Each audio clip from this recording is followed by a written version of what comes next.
widespread. Nigel, very good to have you back. You talked about it yourself, sir, about the 1,000 British recruits to ISIS in just your fine country. What is going on here? What do you think is behind this successful recruiting effort? Well, the growth of jihadism. And it's something that's been going on. And we all know it's been funded by the Saudis, the Qataris and other people that we call our friends in the Middle East because we do business with them, but we turn a blind eye to the consequences of what their money does, and I'm sorry, but that's the truth of it, and we've turned a blind eye.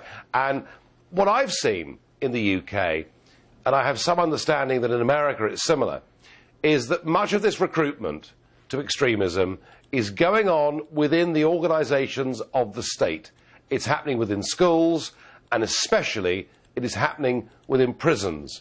And one of the reasons it's being allowed to happen within the organs of our state is that we as governments, we as nations, we as countries are not being robust enough in defending our values. We've been weak and they've taken advantage of us. Now, you have others who argued last time you were here, Leader, we got a lot of criticism, mostly in support of you, but some critically said, look, it has nothing to do with multiculturalism, it has nothing to do with that. A lot of the recruits that they get, for example, in this country, the Minnesota area, are Somali refugees who are predisposed to this kind of thinking, but they're economically hurting, and that these voids are always filled in such environments. What do you say to that?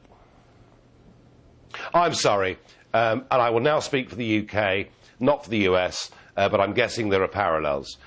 We have been through in my country over the course of the last 20 years, particularly since Blair became Prime Minister back in '97, a level of open-door immigration to the whole of the world on a scale that we have never seen before. And allied to that has been a taxpayer-funded state idea that multiculturalism is good. Now, let's just define, Neil, what we mean.